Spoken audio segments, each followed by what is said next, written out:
Bueno, muchas gracias. Mil excusas por la tardanza. En las campañas uno lamentablemente siempre llega tarde, siempre se deshacen excusas, promete no llegar tarde nunca más y inevitablemente vuelve a llegar tarde. Pero les agradezco la paciencia de estar aquí todavía. Gracias al Duoc, gracias a los directivos del Duoc, gracias a mi amigo Nicolás por acompañarnos y en especial gracias a todos los alumnos que nos acompañan. Hablemos de educación.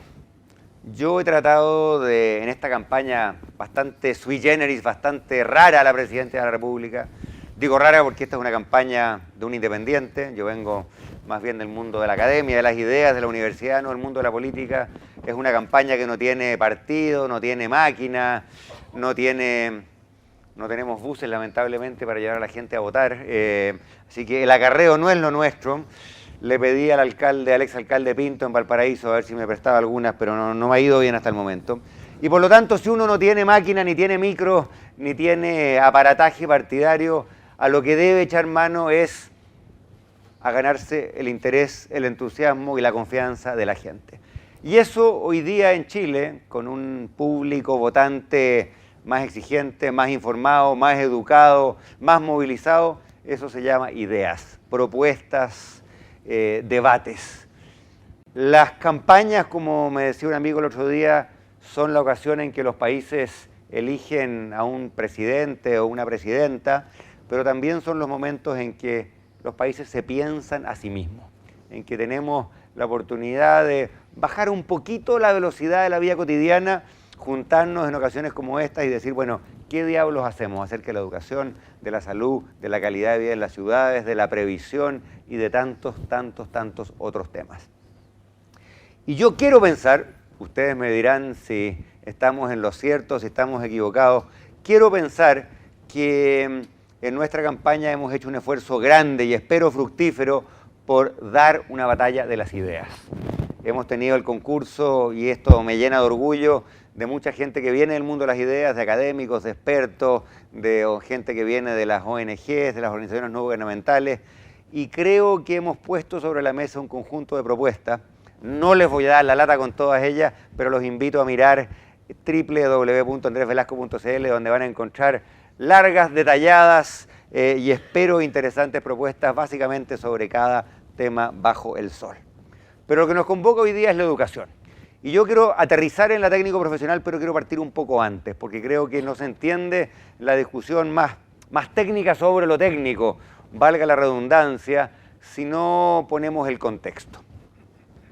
El contexto es de un país que en materia de educación ha dado pasos. Y yo creo que para empezar a hablar de educación hay que reconocer que la educación en Chile no empezó a mejorar ayer. Y si estamos hablando de las cosas que estamos hablando, si estamos hablando de acceso, de financiamiento, de calidad, de educación técnica, es porque en los últimos 25 años alcanzamos ciertos logros que hoy día la gente de repente no los valora mucho, pero que son bastante importantes.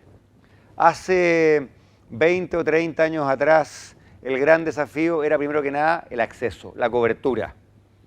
Hace una generación atrás, muchos chilenos no tenían acceso a la educación básica, aún menos a la media y aún menos a la educación superior.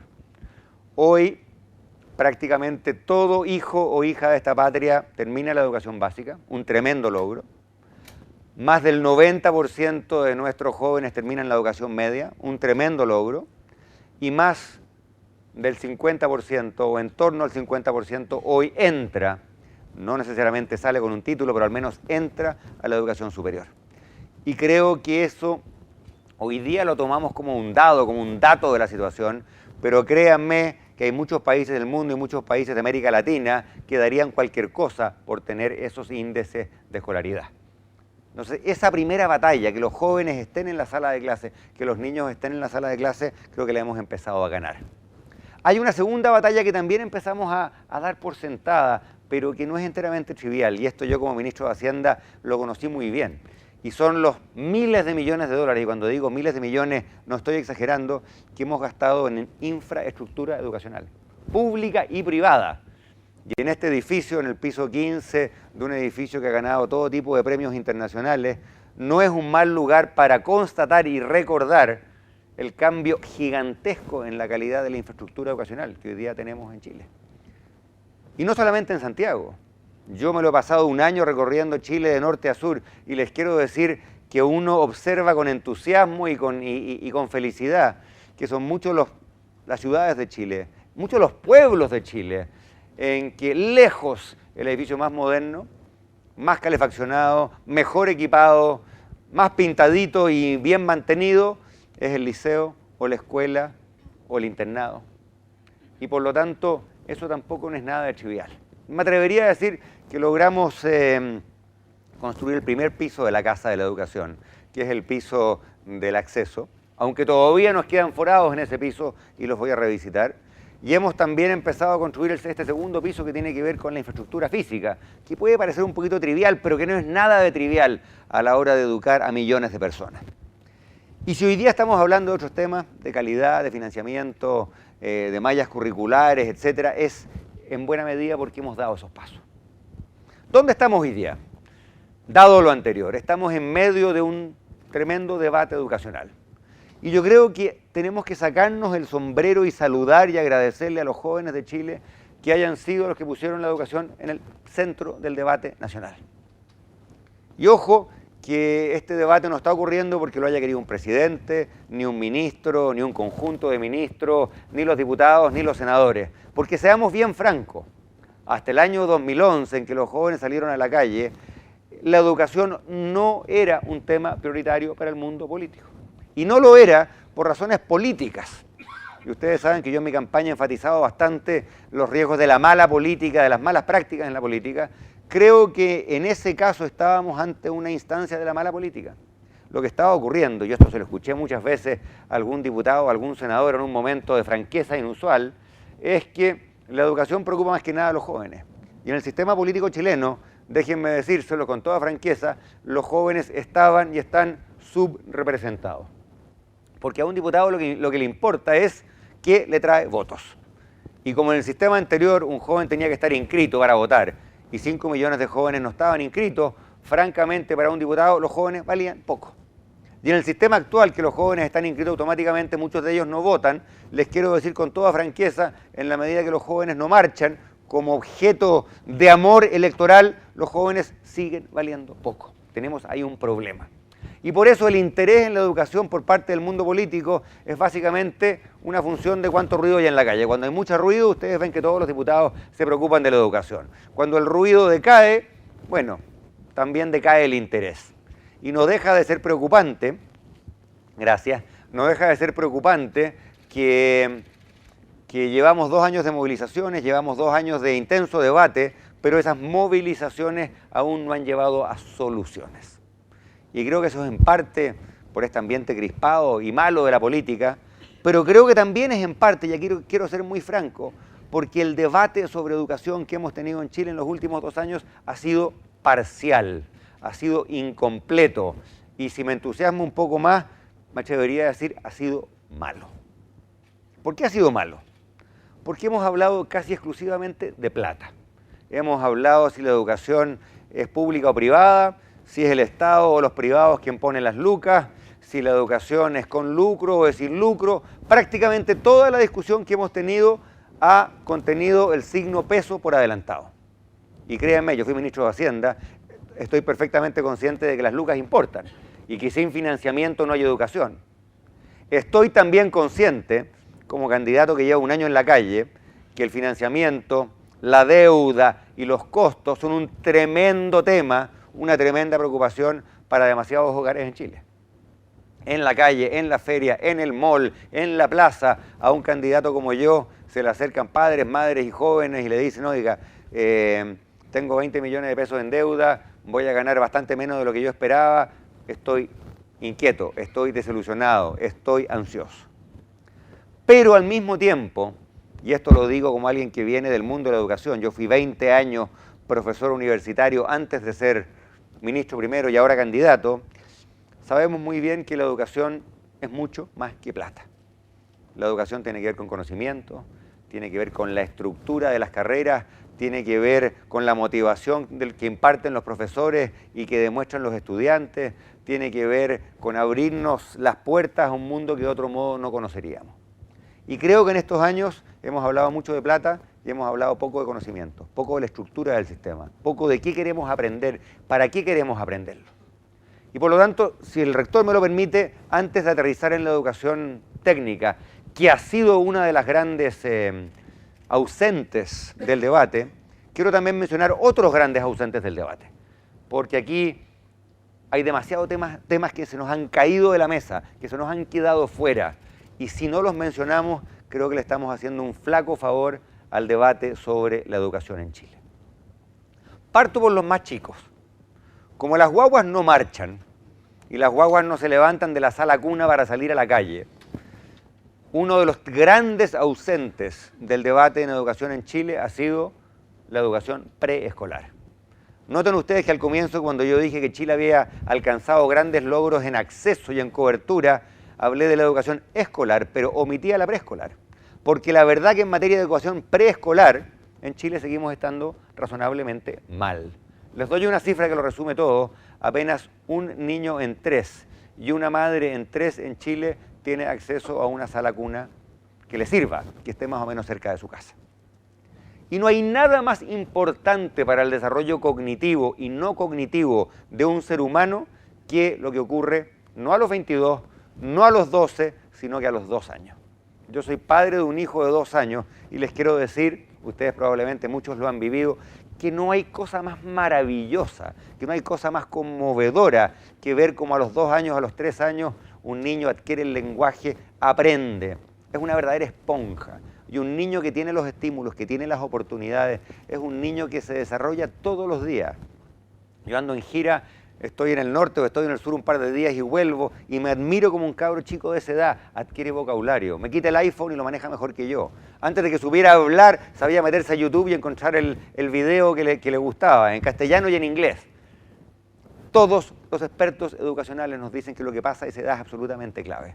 Y es un drama nacional que en Chile 2/3 partes de los niños de este país no tengan hoy día acceso a una sala cuna y un jardín infantil.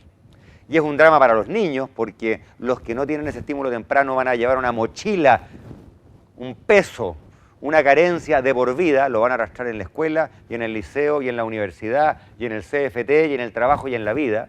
Pero también es un drama para esas madres, porque hay demasiadas mamás en Chile que no pueden salir a trabajar porque no tienen con quién dejar los niños.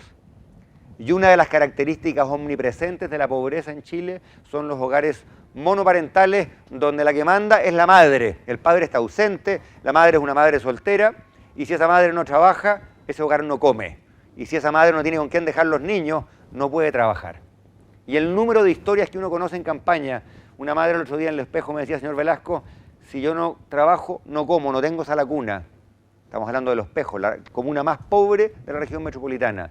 Y me contaba la siguiente historia, me decía, yo para trabajar espero que la vecina del bloque del departamento del lado llegue, ella llega a las 9 de la noche, dejo a mis niños durmiendo, dejo la puerta junta, los dejo solos toda la noche, la vecina me los mira y yo salgo a trabajar en una cuadrilla y limpio el líder de la esquina entre las 12 de la noche y las 6 de la mañana. Esa es la realidad laboral de muchas mujeres de Chile. Y por lo tanto el cuidado infantil, la sala cuna, el jardín infantil es importante para esos niños, pero también es tremendamente importante para esas madres. Y hay demasiadas familias chilenas que viven en la pobreza porque la madre no tiene acceso a un buen trabajo y eso depende crucialmente del cuidado infantil. Ese es un gran ausente del debate. ¿Cuál es el segundo gran ausente del debate? Lo que pasa al interior de la sala de clases. Hemos hablado de lo que pasa a la hora de ir a pagar, hemos hablado de lo que pasa en la calle, hemos hablado muy poco de lo que pasa en la sala de clases. Yo no soy experto en educación, pero yo me he juntado con muchos expertos en educación y son un poquito como los economistas, ¿no es cierto? Uno junta 10 y tienen todas opiniones distintas. Si bien es cierto, no es menos cierto, todo es cierto. Pero hay 2 o 3 cosas en que los expertos están total y completamente de acuerdo, en que la opinión es unánime. Una ya la mencioné, la importancia de la educación preescolar. La otra cosa que a uno le reiteran los expertos en educación, que lo que pasa en la sala de clase es clave, y la persona más clave, y lo digo con todo respeto a los estudiantes aquí presentes, en lo que pasa en la sala de clases es la profesora o el profesor. Dicho de otro modo, si uno mira los países con un tremendo desempeño educacional, por ejemplo, en las pruebas TIMSS o en las pruebas PISA, en estos exámenes estandarizados, ¿cuáles son los 4 países? Muchas gracias. ¿Cuáles son? Este es mi café para que yo tenga energía para hablar, pero llegó un poquito tarde. Bueno, ya me entusiasmé, pero igual, gracias. Los 4 países que tienen el mejor rendimiento internacional en las pruebas estandarizadas son Singapur, Corea del Norte, Finlandia y Canadá. Esos países son distintos en cultura, en tamaño, europeos, americanos, asiáticos, algunos más ricos, otros menos ricos. ¿Qué tienen en común esos 4 países? Que tienen una profesión docente extraordinaria. Reclutan a los mejores para ser profesores, los educan bien, los capacitan bien, la capacitación es continua, les pagan bien, los evalúan de modo riguroso y los jubilan de modo digno. En Chile no tenemos ninguna de las anteriores. Y hoy día, lo digo con todo respeto, no quiero que se entienda mal, en Chile tenemos un tremendo problema con la profesión docente, con la formación docente y con la carrera docente. Ustedes probablemente todos vieron en el diario, al igual que yo el año pasado, los resultados de la prueba Inicia, que es la prueba que dan los egresados de pedagogía antes de entrar a trabajar. Es una prueba voluntaria, lamentablemente, debería ser obligatoria. Pero en el subconjunto de personas que toma esa prueba, los resultados son para agarrarse la cabeza a 2 manos. El año pasado, 40% de los egresados en pedagogía fracasaron en aquellas materias que después van a impartir en la sala de clase. O sea, estamos formando profesores de matemáticas que no saben matemáticas, profesores de inglés que no saben inglés y profesores de ciencias que no saben ciencia. Porque estamos formando demasiados profesores en universidades que imparten pedagogía como quien imparte cualquier cosa. Universidades que no están acreditadas, donde los programas tienen mallas curriculares, que no están bien coordinadas con el currículum que después se va a enseñar y donde los estándares, seamos bien francos, son bastante laxos.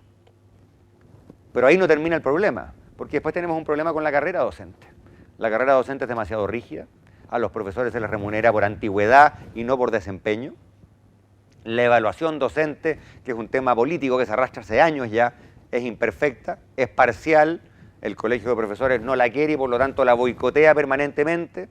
Y en Chile no hay manera de tomar un profesor que lo hace bien, que motiva a esos cabros, que hace una gran labor, reconocerlo más y pagarlo más.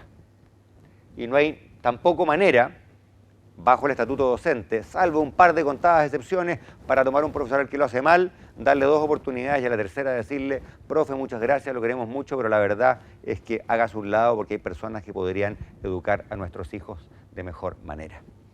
Yo una vez tuve una de muchas negociaciones con el colegio de profesores. Créame que una de las cosas más ingratas como ministro de Hacienda son esas noches en vela negociando con algún gremio. Y en medio de la negociación salimos y estaba la prensa afuera y me dicen, señor ministro, ¿cómo va la negociación?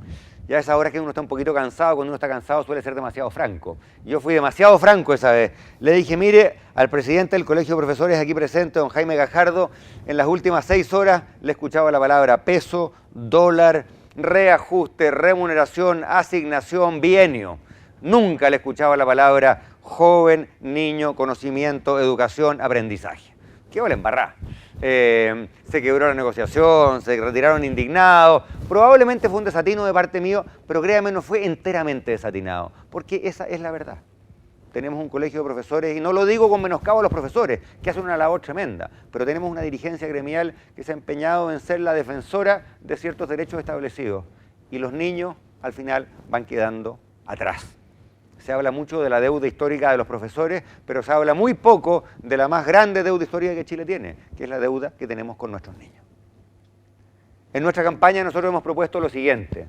Hemos propuesto, y aquí tomando modelos de Gran Bretaña, de Australia, de Malasia, hemos propuesto que fundemos un Instituto Nacional de la Pedagogía y la Excelencia en la Educación. Y cuando digo instituto no se imaginen un colegio secundario, digo un instituto público en Santiago y en las principales regiones, cuya labor sea la formación y la capacitación de parvularios, de profesores y de directores de colegio al más alto nivel. Chile puede aspirar a tener los mejores docentes de América Latina. Y si pensamos en grande, ¿por qué no tener los mejores docentes del mundo? Hoy día probablemente los mejores docentes del mundo están en Finlandia. ¿Y qué tiene Finlandia que no tenga Chile? Es un país forestal al igual que Chile, es un país chico al igual que Chile, es un país alejado de los principales mercados igual que Chile. Y los finlandeses en una generación se les han arreglado para formar a los mejores profesores del mundo. Y en Chile, ¿por qué no podemos aspirar a lo mismo? ¿Vale plata? Vale plata.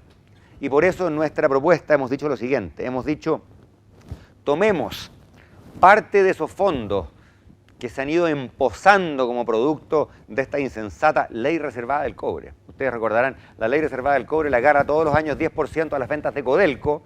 ¿Y qué hace con esas ventas? Se van a compras de armamento. Y como el precio ha estado muy alto, y estamos hablando de las ventas, no de las utilidades de Codelco, lo que es doblemente insensato, las Fuerzas Armadas han recibido tanta plata que a pesar de los submarinos y de los aviones y de los tanques y el resto de los juguetes que han adquirido, no se han podido gastar toda esa plata. Y como la ley es reservada, nadie sabe muy bien cuánta plata hay. Cosa increíble de este país, el ministro de Hacienda no tiene acceso a esa información. Así que yo no les puedo decir cuánta plata hay. Pero haciendo un calculito por allá y un calculito por acá, uno puede inferir que probablemente hay en ese fondo entre 7 y 8 mil millones de dólares. Y es mucha plata. Es la mitad del presupuesto anual de educación de la República de Chile. ¿Qué hemos propuesto nosotros? Que agarremos 2.000 millones y esos 2.000 millones los usemos para dos cosas. Para un plan especial de retiro para docentes de mayor edad y para crear este tremendo Instituto Nacional de la Pedagogía y de la Excelencia Académica. De modo que podamos tener lo que nuestros niños requieren. Podamos tener docentes de primera calidad. Sin docentes de primera calidad, sin una carrera docente adecuada, no vamos a mejorar en educación, por mucho que parchemos, por mucho que nos enojemos.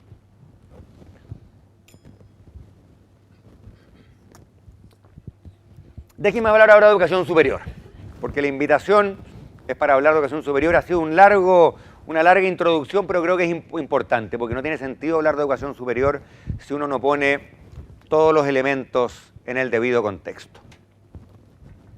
Así como yo creo que la educación, que el debate que hemos tenido sobre educación en general ha sido incompleto, creo que el debate sobre la educación superior ha sido especialmente incompleto. Nos hemos desgañitado hablando de plata. Y claro, si mi familia debe 20 millones de pesos y mi padre gana 1 millón y se gasta 500 en aranceles, yo también estaría hablando de plata. Y por lo tanto, déjenme despejar inmediatamente el tema de la plata. Yo soy partidario de hacer 2 modificaciones en los esquemas de financiamiento de la educación superior. Y se los pongo así en frío. El primero, y esto no lo digo porque esté en el DUOC, lo digo a donde voy, lo digo incluso en la Universidad de Chile. Yo soy partidario de que haya un sistema único de ayudas estudiantiles, único de créditos y de becas, que sea el mismo para las universidades y para la educación superior técnico-profesional. Y esa es una realidad muy distinta a la realidad que tenemos hoy. Porque la realidad que tenemos hoy es que la matrícula de la educación técnica en Chile es 45% de la educación superior. Es casi la mitad. Y además, muchos de los jóvenes que estudian educación técnica superior son los jóvenes que precisamente vienen de hogares más modestos y donde más ayuda financiera se necesita. Y sin embargo se da la paradoja que en la educación técnica superior es donde menos becas, donde menos préstamos, donde menos ayuda del Estado ha habido. Más necesidad, menos financiamiento, cosa que no se sostiene para nada. Y de hecho, hasta la invención del CAE en el gobierno de Ricardo Lagos no había préstamos algunos por parte del Estado para la educación técnico-profesional, cosa que es absolutamente increíble. Y con todos los peros y con todos los problemas que tiene el CAE, creo que es bien evidente que la tremenda expansión de la matrícula en la educación técnica en los últimos 6 o 7 años está muy vinculado al hecho de que se inventó un mecanismo de financiamiento. Caro, imperfecto, malo, pero es bastante mejor que tener que pedirle plata a la audiería de la esquina, ¿no es cierto? O usar la tarjeta de crédito o un crédito consumo, donde la tasa no era 7%, era 17, o 27, o 37. Primera idea, vamos a un solo sistema. Esa es la propuesta de financiamiento de la educación superior. Les quiero decir que en las universidades esto no gusta, y en especial en las universidades estatales esto gusta aún menos, porque los estudiantes y los profesores de las universidades estatales sienten que ellos tienen una especie como derecho divino a recibir financiamiento especial. Yo no lo creo. Yo creo que en Chile todos los alumnos son iguales, todos los estudiantes tienen los mismos derechos. No puede haber alumnos de primera, de segunda o de tercera. No podemos decirle a un joven, si tú estudias en esta universidad, te ayudo mucho. Si estudias en este instituto, te ayudo poco. Eso me parece total y completamente injusto. Un solo sistema que garantice la gratuidad para todo joven que venga de una familia que no puede pagar. Pero si un joven viene de una familia que sí puede pagar, que siga pagando. No me parece que en Chile debamos hacer grandes aportes al 10 o 15% más rico de la población. Los ricos en Chile se cuidan solos. El Estado no tiene por qué cuidarlo. ¿Cuál es el otro gran tema a la hora del financiamiento de la educación superior? Universitaria y técnica. El valor de los aranceles. Y aquí quiero hacer una propuesta, espero que las autoridades no se enojen, ni me expulsen, ni se pongan muy inquietas. Yo creo que en Chile la educación superior, universitaria y técnica es demasiado cara. Es demasiado cara, mídasele como se le mida, desde el punto de vista más básico del bolsillo de la familia, pero también comparado con el valor de las carreras en otros países del mundo, el valor de las carreras comparadas con el ingreso per cápita. Hagan ustedes las medidas que quieran. Gente como Patricio Meller en la Chile llevan años estudiando eso y es bien evidente que las carreras son caras en Chile, técnicas y no técnicas. ¿Y por qué son caras? Permítanme aquí un segundo de razonamiento como estudiante, perdón, como economista. Por la sencilla razón de que como cada día más los estudiantes vienen con becas y el Estado paga una parte importante de ese costo, entonces, bueno, mientras más alto es la tajada que paga el Estado, más insensible es la demanda, perdonen que yo soy economista, al precio, ¿no es cierto? En el extremo, si el Estado paga todo, al alumno le da lo mismo cuánto le cobren, ¿no es cierto? Y por lo tanto, hay universidades, y hay CFTs, y hay IP, no este que es muy digno y muy correcto, pero hay otros que no vamos a nombrar, que entendiendo que esa demanda es muy rígida, se aprovechan. Y dicen, ¿cuánto cobra el más caro? Ah, yo cobro un poquito menos. Y hay universidades privadas de una calidad bastante discutible que dicen, ¿cuánto cobra la Católica? Yo cobro un poquito menos. Cuando la Católica ofrece servicios, investigación e infraestructura que esa universidad probablemente no tiene. Dicho en jerga de economista, hay un poder monopólico que están ejerciendo las universidades. Y por lo tanto mi propuesta es la siguiente. Para todo alumno que venga con la marraqueta en el bolsillo, con la marraqueta bajo el brazo, de un crédito o de una beca del Estado, la institución de educación superior, técnica o no técnica, solo podrá cobrar el arancel de referencia y ni un peso más. Ni un peso más. Y esto nos ayuda a resolver buena parte del problema financiero que tenemos en Chile, porque el problema financiero viene precisamente de la deuda que adquieren la familia cuando la beca cobra el arancel de referencia, pero resulta que al joven le cobran 50 lucas más, 80 lucas más, 100, 200 y hasta 300 lucas más al mes.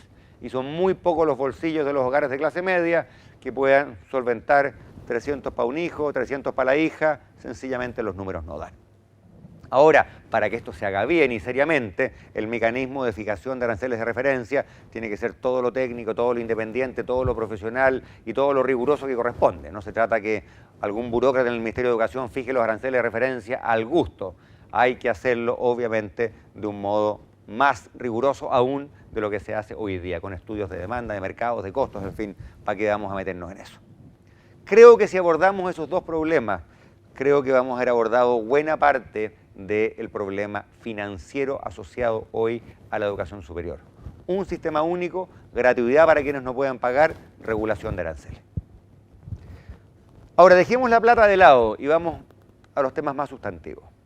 Quiero decirles dos cosas más respecto de la educación superior.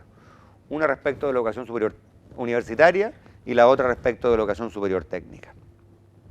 Respecto de la educación superior universitaria, me parece a mí que el elefante en la habitación, el elefante en la cristalería, esa cosa que está ahí, pero nadie habla de ese elefante que está ahí, es el tremendo largo de las carreras en Chile. En Chile estamos todavía en las universidades sometidos a un sistema que viene del siglo XIX y que es básicamente de Francia, en que a un joven a los 18 años se le dice, tú tienes que elegir qué carrera vas a estudiar y el oficio que vas a practicar por el resto de tus días. Y yo no sé, ustedes jóvenes, cuando yo tenía 18, les confieso que no tenía la menor idea de lo que quería estudiar. Y estudié filosofía, después estudié relaciones internacionales, en realidad lo que siempre quise estudiar fue arquitectura, pero era malo para el dibujo, terminé por algún accidente de la historia como economista. Pero hay demasiados jóvenes en Chile para quienes esa decisión a los 18 años es muy incierta, es muy difícil. Y por lo tanto hay demasiados jóvenes en Chile que entran a una carrera, hacen 1 año, hacen 2 años y después se dan cuenta que su corazón no está ahí, que su pasión no está ahí, que no es lo que quieren. Y terminan en el peor de los mundos. Terminan con 2 años de aranceles pagados, con 2 años de préstamos acumulados, con 5, 10 y 15 millones de pesos de deuda y sin cartón ni título de educación superior. Y además, ese sistema de carreras largas, les doy un dato, en Chile la carrera promedio de educación superior, universitaria y no universitaria, dura 6 años. En Europa la carrera promedio dura 4 años, es decir, en promedio en Chile estamos estudiando 2 años de más. Y eso toca el bolsillo, pero no solamente toca el bolsillo, toca además la estructura del conocimiento y la lógica de la educación universitaria. Si miramos el mundo hoy, es bastante claro, creo yo, que el mundo se está desplazando hacia una estructura de carreras mucho más cortas, mucho más modulares y hacia una instrucción de por vida, universitaria y técnica. Piensen ustedes en el siguiente ejemplo. Este bicho, un iPhone, un teléfono celular, hoy día es radicalmente distinto a un teléfono celular de hace 10 años, o hace 20 años, o hace 30 años cuando se inventaron. Si un joven que estudió electrónica hubiese estudiado en ese entonces, hubiera salido de su carrera técnica y nunca más hubiese aprendido nada, y hoy día le pasáramos un iPhone, no sabría qué diablos hacer con él. Lo miraría por aquí, lo miraría por allá, no lo podría abrir, ni entender y mucho menos reparar. ¿Por qué? Porque los conocimientos, la tecnología, la ciencia que se ha desarrollado de entonces hasta ahora es tremenda. El mundo ha cambiado. Y lo que le permite a una persona que estudió hace 30 años, que hoy día tiene, no sé, 50 años, es precisamente el hecho de que ha seguido aprendiendo en la pega, se ha capacitado, etc. Eso, que parece más o menos obvio, lamentablemente en la práctica no es obvio. Porque en Chile tenemos un sistema en que la gente estudia hasta los 22 años y después se supone que se va a trabajar y nunca más estudia. Yo quiero que avancemos hacia un sistema de carreras más cortas, de educación más modular y la idea de que estar estudiando, estar en la universidad, estar en un CFT, estar en un IP, no es algo que se hace a los 20 años, es algo que se hace de por vida.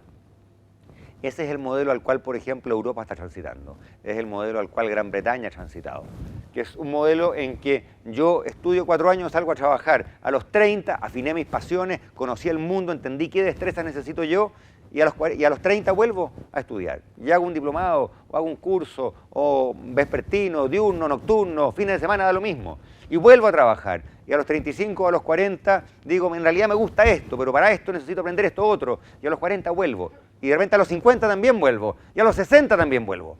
La educación superior como algo continuo. Hacia allá tenemos que ir en Chile.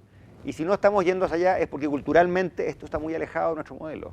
Y además porque las universidades en general no les gusta perder una clientela cautiva.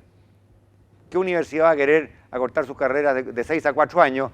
Pierden 2 años de ingreso. Y por lo tanto este va a ser un cambio difícil, pero es un cambio que hay que abordar. Finalmente, déjenme hincarle el diente más directamente. He dicho muchas cosas que son relevantes en la educación técnica, pero déjenme ir al grano. Yo he hablado de varios ausentes en este debate educacional. He hablado de los jardines infantiles como un gran ausente, de los profes como un gran ausente, de la estructura de las carreras como otro gran ausente, pero me atrevería a decir que el gran ausente de este debate ha sido la educación técnica, a nivel de los liceos y también a nivel de la educación superior.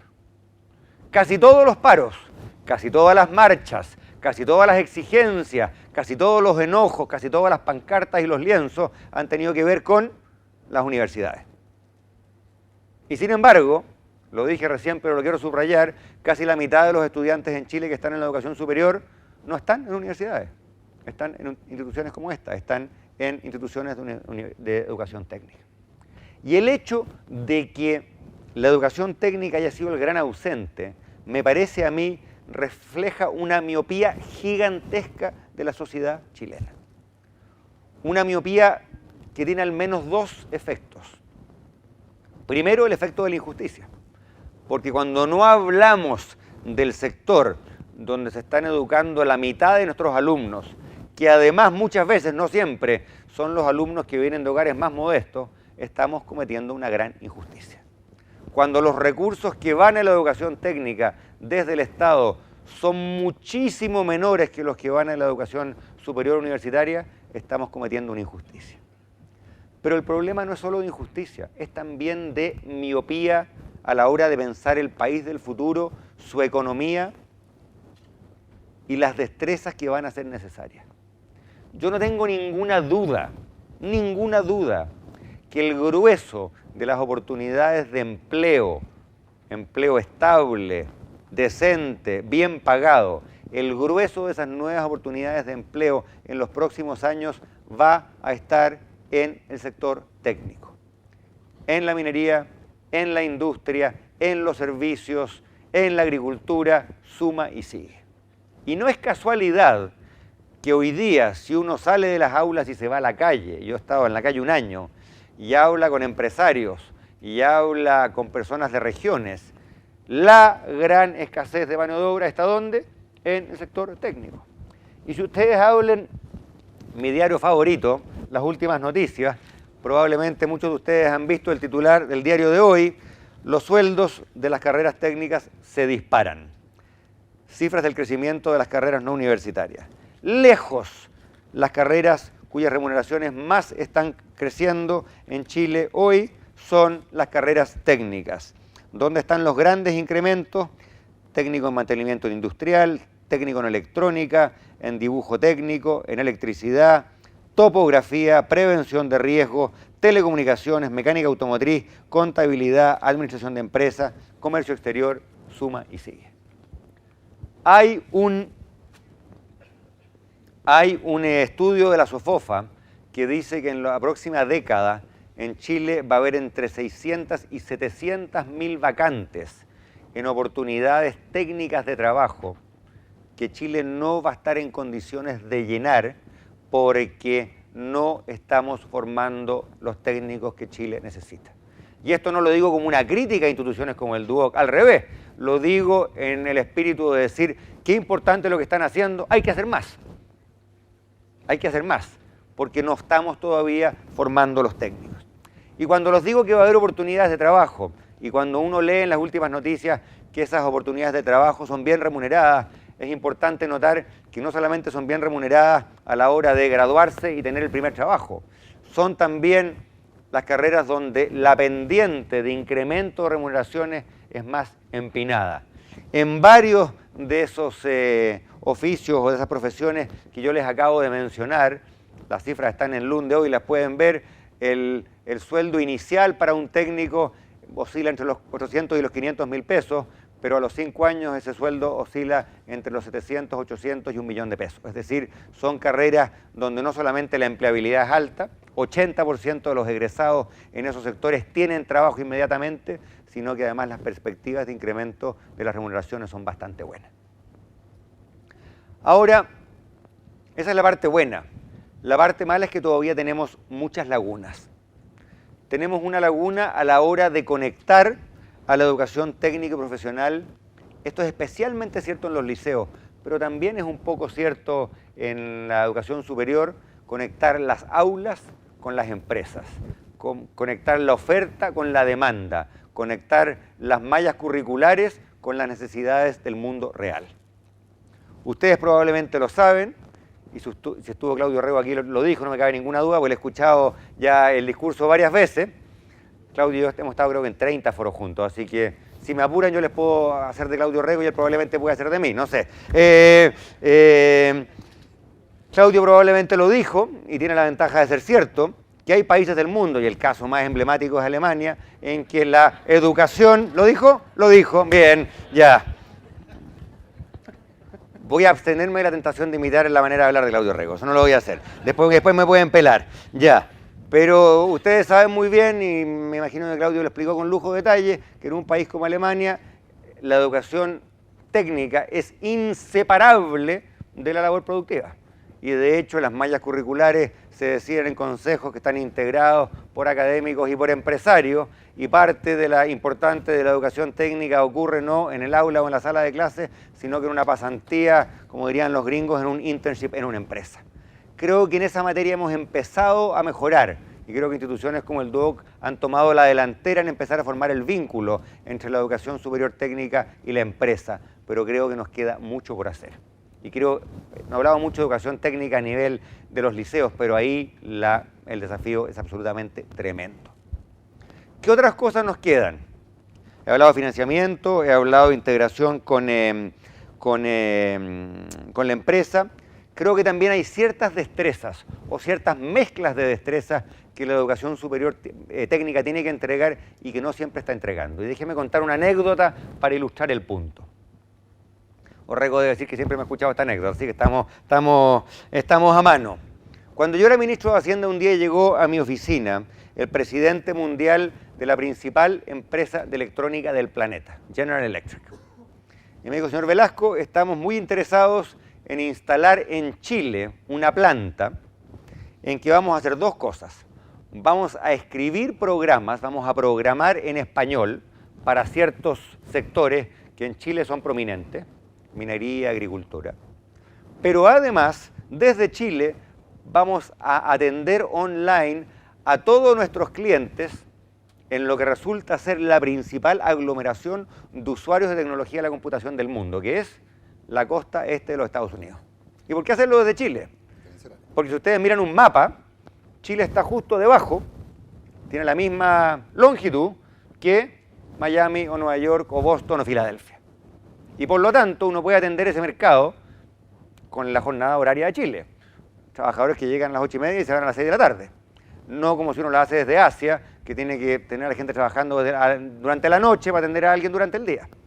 Les gustaba Chile porque además era un país con la macroeconomía ordenada, cosa que yo como ministro les dije que era así. Les gustaba Chile porque era un país relativamente seguro, me decían no nos van a agarrar de rehenes a nuestros ejecutivos.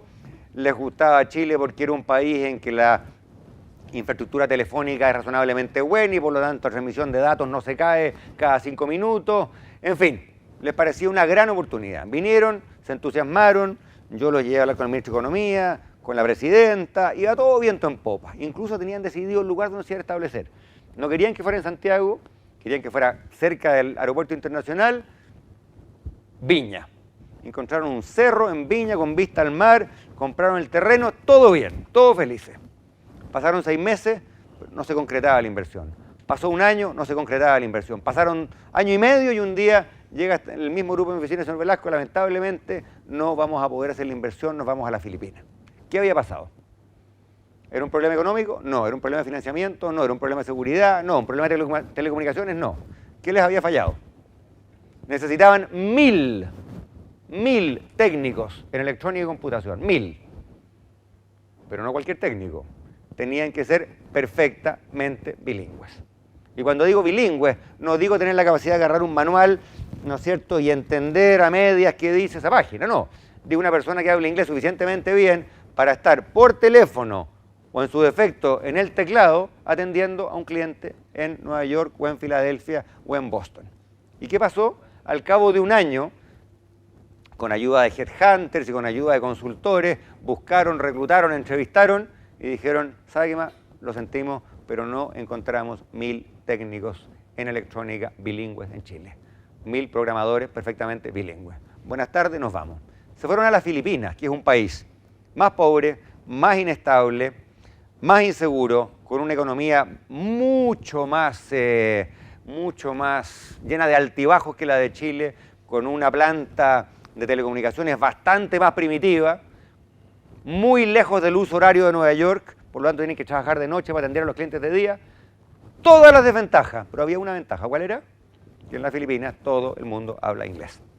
Y esos 1000 técnicos los encontraron allá, esos 1000 técnicos no los encontraron acá. ¿Por qué cuento la anécdota? Porque ese es el tipo de mezcla, de combinación de destreza electrónica, digital, lingüística, que tenemos que impartirle a nuestros jóvenes y creo que no siempre lo estamos haciendo. Termino con una reflexión. Nada de esto va a ser posible si la atención del Estado, de la clase política y del gobierno no se centra como debe centrarse en la educación técnica superior. Y por eso yo he propuesto en mi programa que la manera de garantizar eso es que tengamos una subsecretaría al interior del Ministerio de Educación Técnica Superior. Yo no soy de los que creen que todo problema se arregla con un ministerio y con una subsecretaría. Al revés, como ministro de Hacienda llegaban 7 de esas peticiones al año y a mí me tocaba muchas veces decir que no. Pero creo que en este caso se justifica. ¿Por qué? Porque habiendo estado en el gobierno de Chile les puedo decir que los temas que se quedan atrás, los temas que no reciben la atención que merecen, son los temas que no tienen un abanderado. Uno necesita un ministro o un subsecretario que ande con la bandera del rubro. Y en este caso necesitamos una persona que tenga ese rango al interior del Estado de Chile, que ande con la bandera de la educación técnica superior. Hoy día no hay nadie en el Estado de Chile que lo haga. Y por lo tanto, en las discusiones presupuestarias, en las discusiones de prioridades, en el discurso del 21 de mayo y en todas las cosas que van fijando la agenda del gobierno de Chile, la educación técnica y la educación técnica superior tiende a caerse por ahí entre los resquicios del entablado, tiende a quedar postergada. Eso no ocurriría si hay un guaripola, si hay un abanderado del tema, y por eso me parece tan importante que tengamos una Secretaría de Educación Técnica Superior al interior del Ministerio de Educación. Termino diciendo lo siguiente: qué bueno que estemos hablando de educación, qué bueno que estemos hablando de educación técnica. Creo que en Chile hemos hablado de muchas cosas que a veces son una gran pérdida de tiempo. Esta discusión no es una pérdida de tiempo. Pero les dejo un mensaje final. Podemos tener todos los diagnósticos, podemos contratar a todos los expertos, podemos ponernos de acuerdo en las soluciones más maravillosas, pero el desafío más grande sigue siendo llevarlas a la práctica. Y en democracia, para llevar un diseño a la práctica, para crear un financiamiento, para crear una subsecretaría, para crear un instituto, necesitamos decisiones democráticas. Y eso se llama también decisiones políticas. Y el gran desafío o el gran inconveniente que hoy día nos separa de una mejor educación no es el diagnóstico técnico. En Chile hay muchos buenos técnicos de la educación. No es la preocupación ciudadana, hay mucha gente muy preocupada del tema. Me atrevería a decir incluso que no es la falta de recursos, porque el tema es tan importante que al final las lucas van a estar. Lo que realmente hoy es el obstáculo entre nosotros y una buena educación es una mala política. Porque todas estas decisiones de financiamiento, de institucionalidad, de prioridades, son decisiones políticas importantes, son decisiones políticas espinudas. Uno cambia el estatuto docente y lo cambia una coma para allá, se enoja el colegio de profesores. Cambia una coma para acá, se enojan los alcaldes. Cambia una coma para allá y se enojan los sostenedores privados, por decir algo. Todos estos temas son políticamente espinudos. Y como son políticamente espinudos, nuestra clase política tiende a ignorarlos, o mejor dicho, tiende a hablar, a sacarse la foto, a tirar la cuña para la tele, pero la verdad de las verdades es que soluciones concretas a estos problemas no las estamos dando. Llevamos 2 años de conflicto, los jóvenes siguen en la calle y no hemos pasado, como decía al comienzo, de las manifestaciones a las soluciones. Para eso vamos a tener que mejorar la política. Y ustedes probablemente, si me han visto en la tele o en algún foro o en algún diario, sabrán que el gran tema de mi campaña ha sido mejorar la política. Hacer una política más basada en ideas, más basada en proyectos, menos basada en rencillas, en golpes y en contragolpes. Si no mejoramos la política, lamentablemente no vamos a mejorar la educación.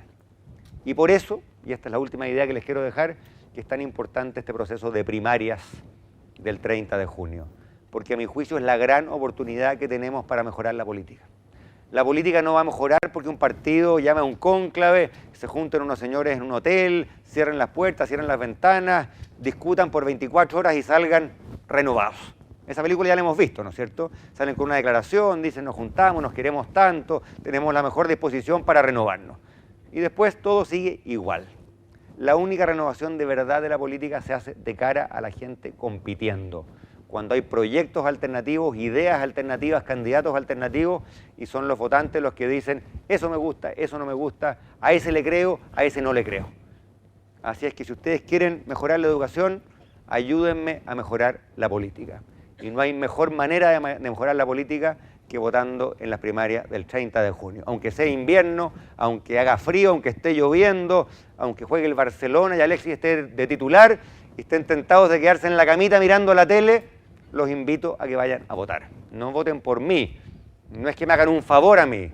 háganse un favor ustedes mismos, porque es la mejor manera de darle poder a los ciudadanos, por esa vía mejorar la política y por esa vía darle a Chile la educación que la gente de Chile se merece. Muchas gracias.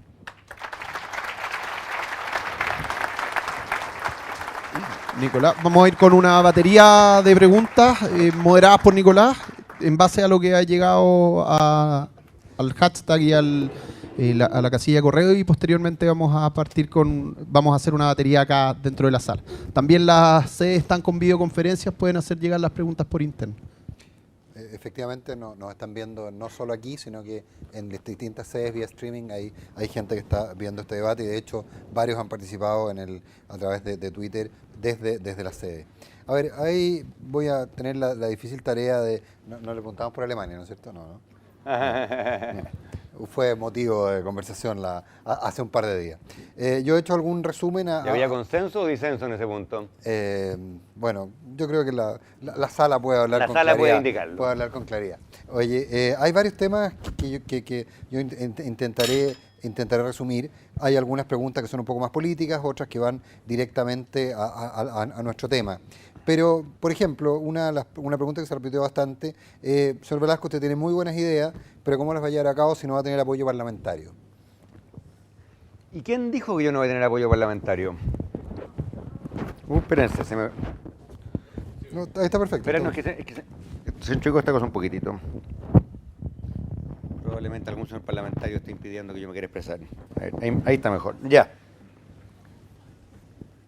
Esa es una pregunta que me suelen hacer.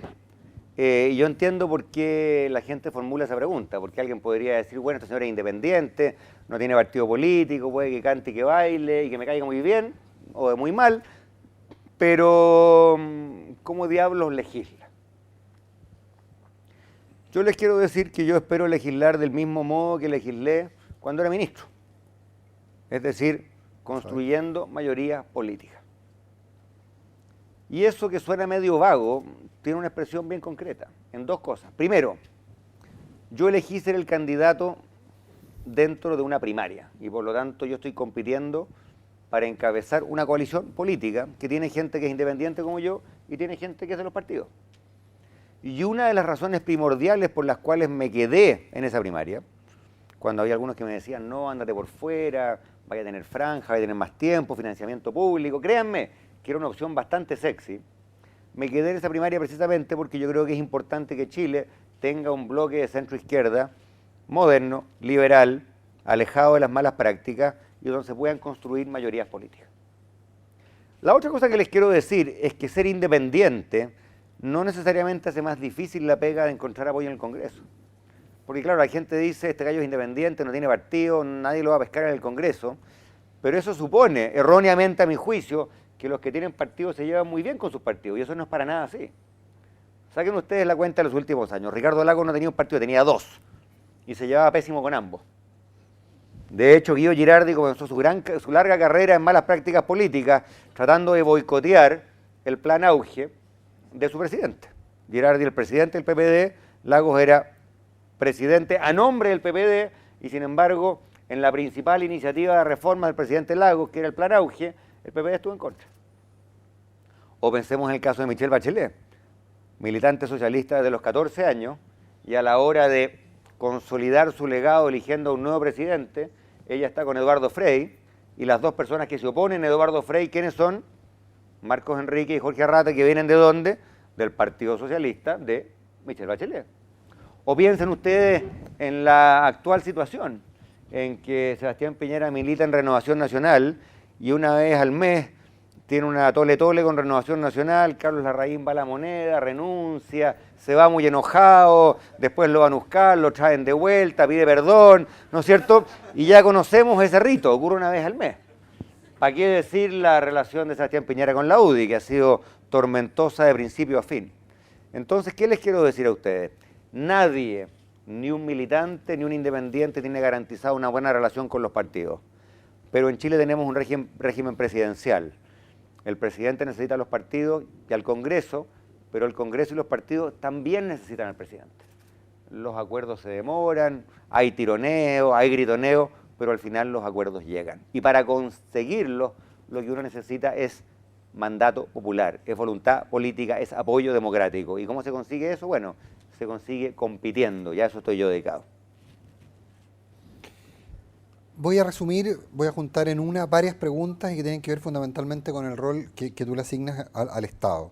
Hay una pregunta, por ejemplo, que planteaba, ¿quién decide quién puede o no puede pagar? ¿Dónde se pone el límite respecto de quién accede o no a un crédito? ¿Quién decide la cantidad de carreras que están disponibles? O sea, de nuevo estamos hablando del Estado. Sí. ¿Serías partidario de la creación de institutos técnicos estatales en cada región que puedan establecer este link entre el mundo del trabajo y el mundo de la formación? Lo pongo básicamente como gran capítulo del rol del Estado. Perfecto. Y libertad a la gente para elegir y para decidir.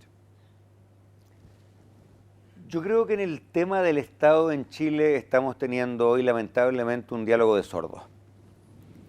Porque cada día más hay un grupo, bueno, el grupo que ha tenido influencia en los debates públicos en Chile desde los 80, un grupo muy vinculado a la Universidad de Chicago, a la Universidad Católica, que nos dice que el mercado lo hace todo bien, que el Estado cuando se mete las patas, por no decir las manos, y que por lo tanto mientras menos Estado mejor.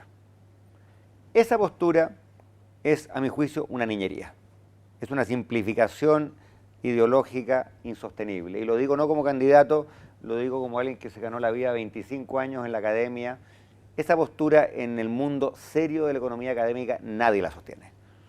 Porque todo el mundo que se ha dedicado un poquito a la economía sabe que el mercado tiene grandes virtudes, pero también tiene grandes defectos. Que hay mercados que funcionan bien, otros que funcionan mal. Y que hay fallas de mercado. Y que la política pública tiene que corregir esas fallas de mercado.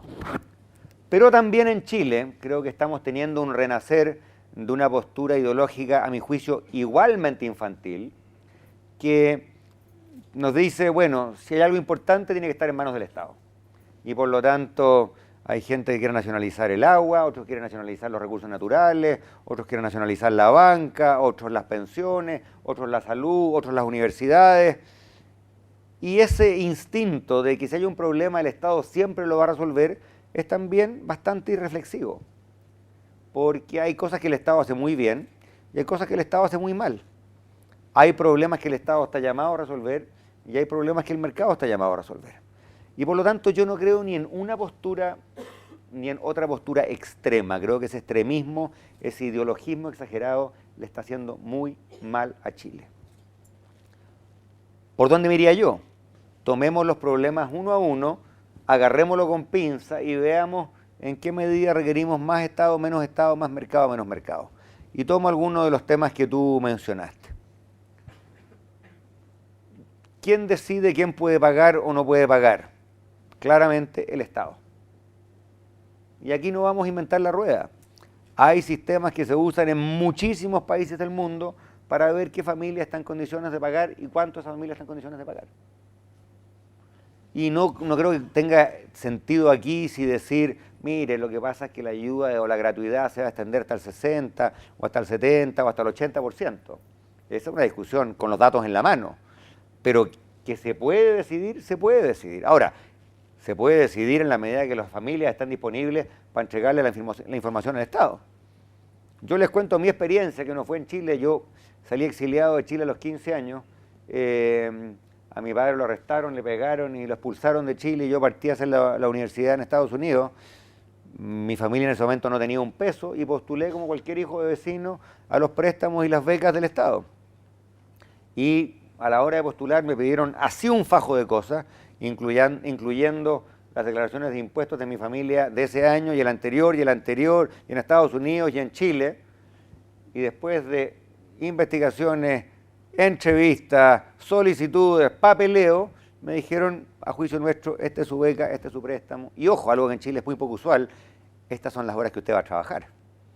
Porque en muchos países del mundo el paquete de ayuda financiera para un joven no es solamente la beca y el préstamo, es la beca y el préstamo y la pega que la universidad le garantiza para que 3, 4, 5, 6 horas al día uno trabaje para ayudar a pagar sus estudios.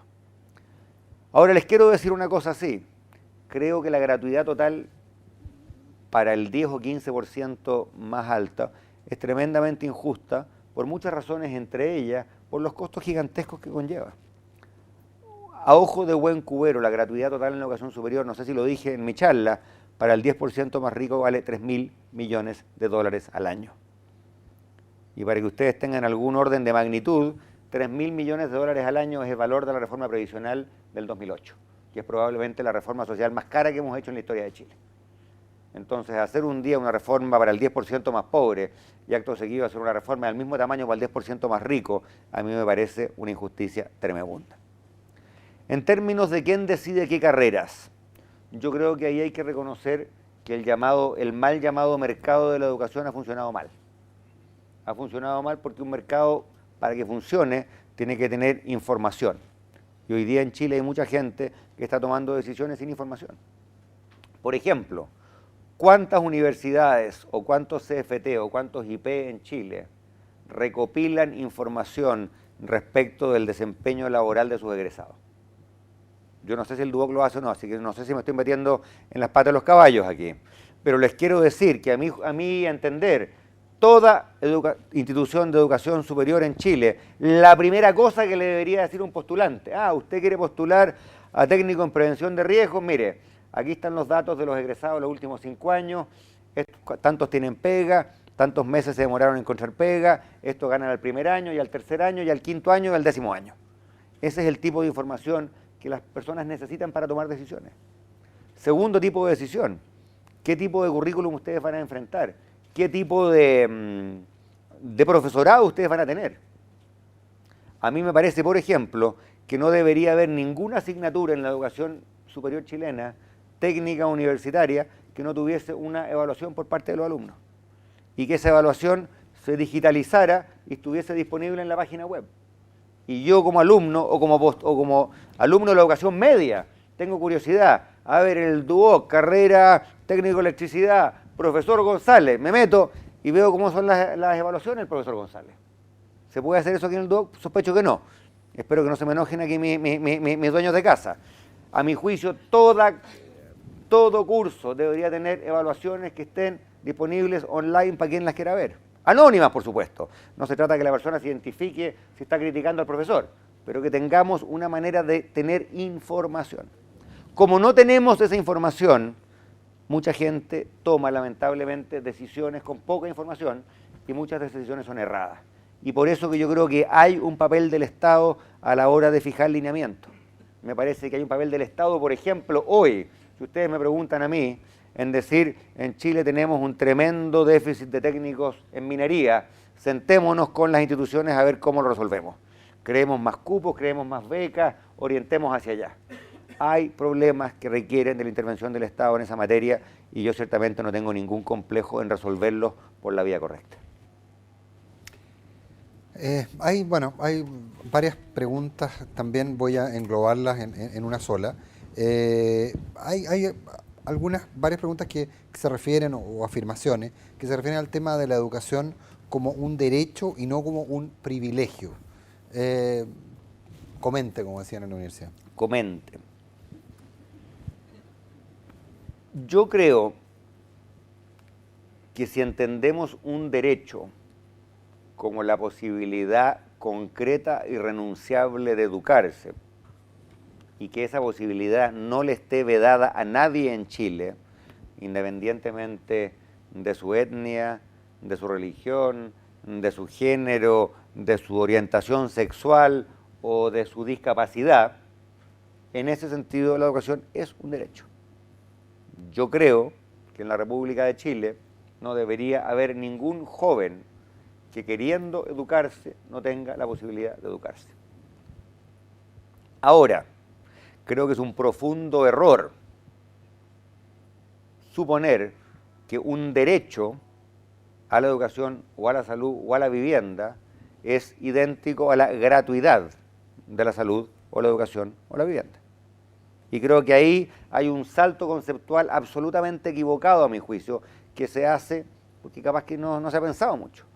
Porque si definimos un derecho como la posibilidad cierta de tener acceso a, créanme que un joven que vive en Vitacura, cuyo padre gana 10 millones de pesos, si el Estado no le financia la educación, nadie le está conculcando su derecho a educarse, porque ese joven va a tener acceso igual y probablemente va a tener un acceso aún mejor que el promedio de los ciudadanos. Por lo tanto, derecho sí. ¿Implica derecho gratuidad? No.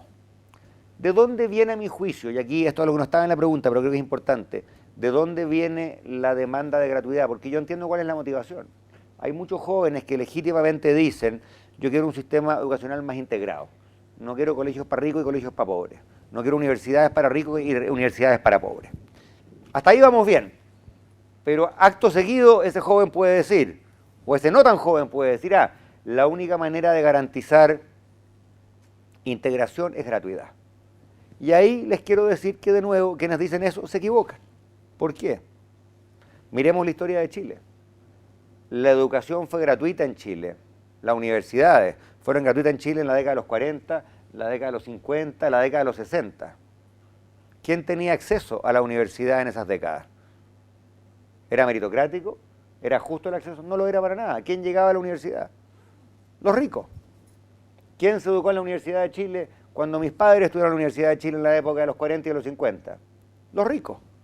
Porque para entrar a la Universidad de Chile había que haber gozado de una educación secundaria de calidad. Y la gran mayoría de la gente en Chile entonces no tenía acceso a una educación secundaria de calidad.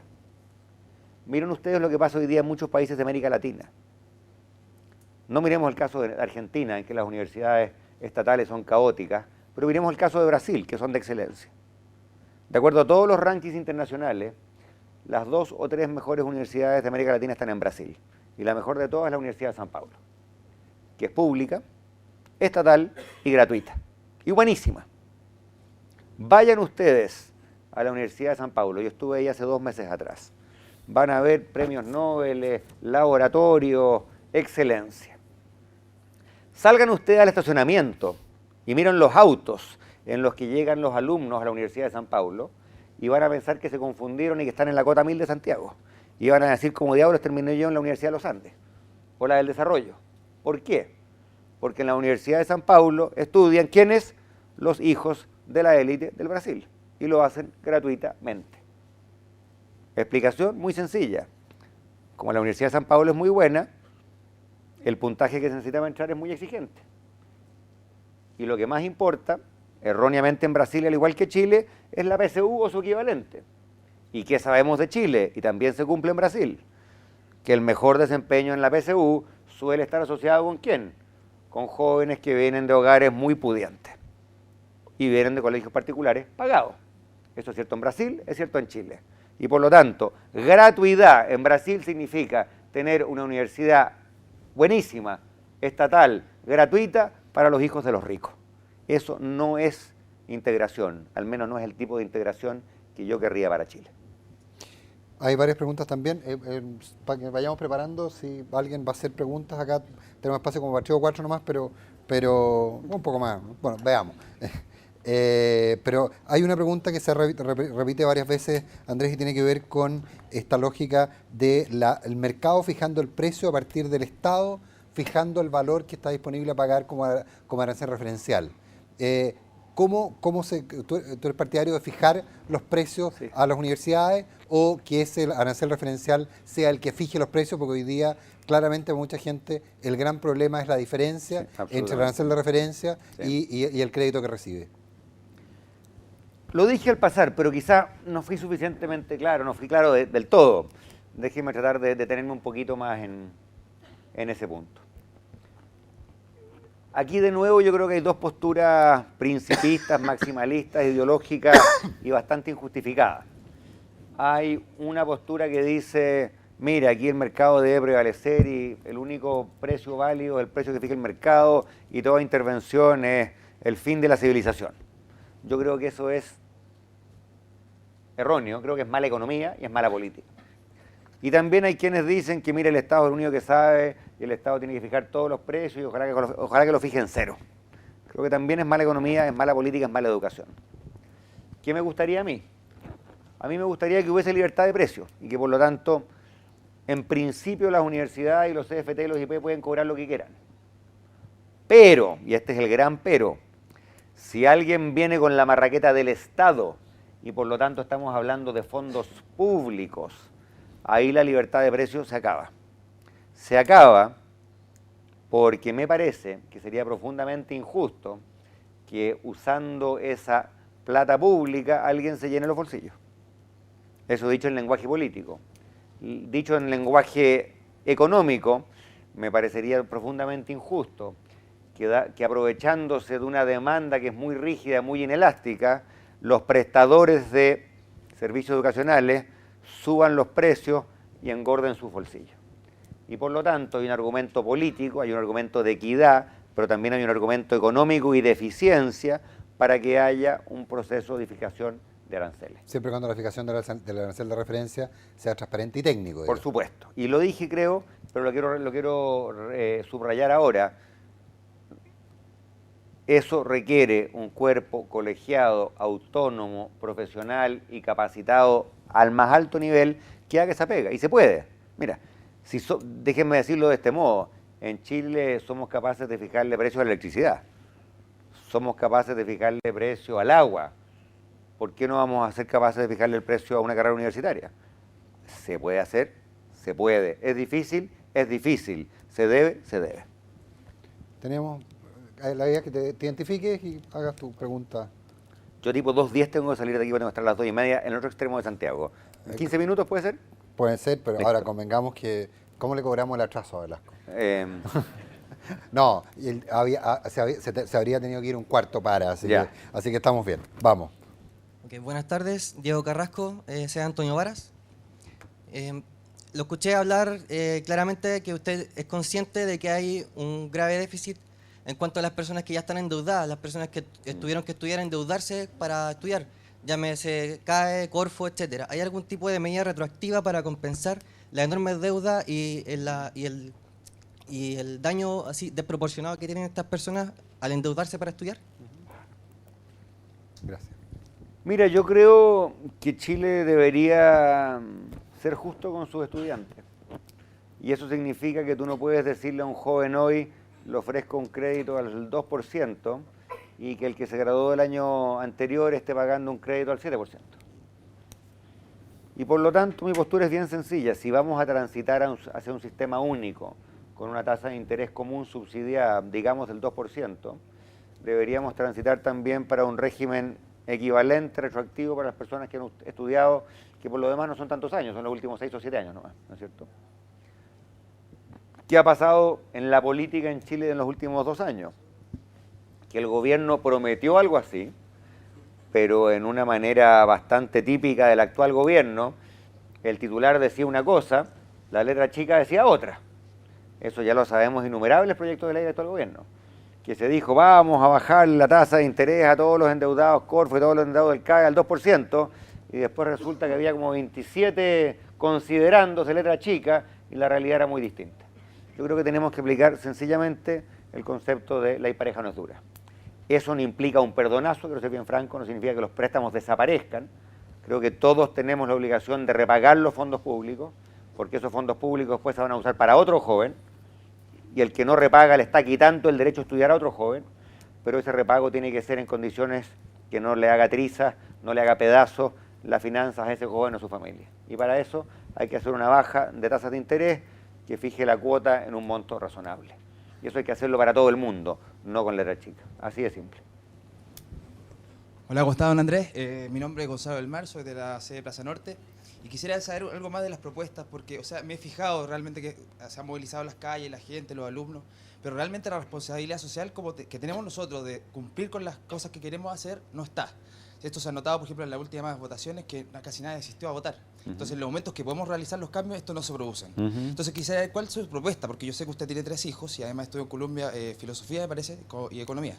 Entonces, a partir de esos conocimientos, ¿cómo usted puede crear una educación donde sea más, aparte de lo teológico, que dé una fuerza de pensamiento para que este país salga adelante realmente? Entonces, en los momentos cuando podamos, en vez de marchar, que algún porcentaje pequeño de toda esa gente que marche se esfuerce para salir adelante y realmente ellos cambiar los problemas. Mira, yo creo que tú dices una cosa muy cierta. Creo que en Chile hemos marchado mucho y está bien marchar. Está bien relevar un tema, ponerlo en el centro de un debate. Y yo me alegro, lo dije al comienzo, que en Chile la educación esté al centro del debate. Pero también tenemos que preguntarnos, bueno, ¿en qué momento pusimos el tema al centro del debate? Ahora lo resolvemos, lo abordamos. Y yo a veces temo, y creo que mucha gente en Chile tema, y les cuento que lo he escuchado en la calle y en la plaza y en el mall, que hay gente que dice, bueno, ¿hasta cuándo seguimos marchando y cuándo vamos a resolver los problemas? ¿No es cierto? Y creo que resolver los problemas hoy día en Chile implica que nos sentemos en una mesa, como se hace en un país democrático, y digamos ya, ¿cómo se arregla esto? Y hay distintas propuestas para distintos problemas. No creo que si me dedico a revisarlas todas, las podría tener aquí las próximas 6 horas. Y aprovecho de contarles, ya ni me acuerdo si lo dije al comienzo, tenemos una página web súper detallada, andresvelasco.cl, en que van a encontrar 7 u 8 páginas sobre educación y 8 páginas sobre salud. De hecho, a las 2:30 tenemos una conferencia de prensa en que presentamos las propuestas sobre medio ambiente. En fin, estamos bien haciendo la pega, bien detallada en materia de propuestas. En educación creo que mencioné algunas de las principales. Yo creo que tenemos un déficit en preescolar, tenemos un déficit en formación de profesores. Hay una cosa que no dije en escolar, me parece súper importante. Y no la dije en atención al tiempo, pero es bien clave. Tenemos que combatir la discriminación. En Chile hay demasiada discriminación en el sistema escolar. Hay demasiados jóvenes que postulan a un colegio, postulan a un liceo y se les dice que no. Y se les dice que no muchas veces por razones arbitrarias, por el color de su piel, por la comuna en que viven, por el oficio de sus padres. Y eso no puede ser. Así que las propuestas están, al menos nuestras propuestas están, habrá que ver si las propuestas de los otros candidatos están. Lo que creo que hoy día nos hace falta es un proceso político bueno, en que nos pongamos de acuerdo y digamos, esto es lo que vamos a hacer. Tenemos espacio por tiempo para una pregunta más. No Hola, sé si la está Andrés, buenas tardes. Dale. Don Andrés, disculpe. Alguien ya tenía el micrófono, claramente. Dale. Claramente, está todo armado. Soy Valeria, venimos de la sede de Viña del Mar. Mi pregunta es la siguiente.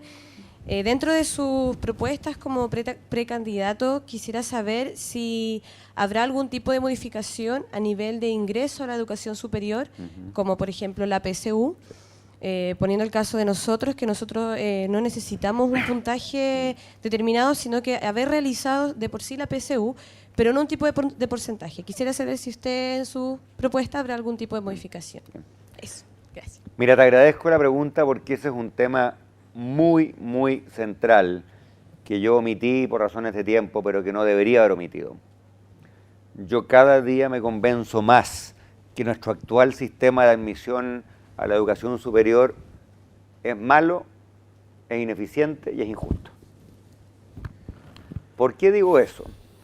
Porque estamos basando el grueso de las decisiones de admisión en básicamente un examen, que es la PSU. Y la PSU tiene muchos problemas. No digo que haya que abolir la PSU, pero digo hay que entenderla en lo que es, pero también en lo que no es. Es una prueba que mide ciertos conocimientos. Pero no es una prueba que prediga con ningún grado de claridad o certeza cuál va a ser el desempeño de un alumno en la universidad, en el CFT o en el IP. Y por lo tanto, si estamos tratando de adivinar en el proceso de admisión quién lo va a hacer bien, esa pega la estamos haciendo mal. La PSU, dicho en términos estadísticos, es un pésimo predictor de desempeño futuro.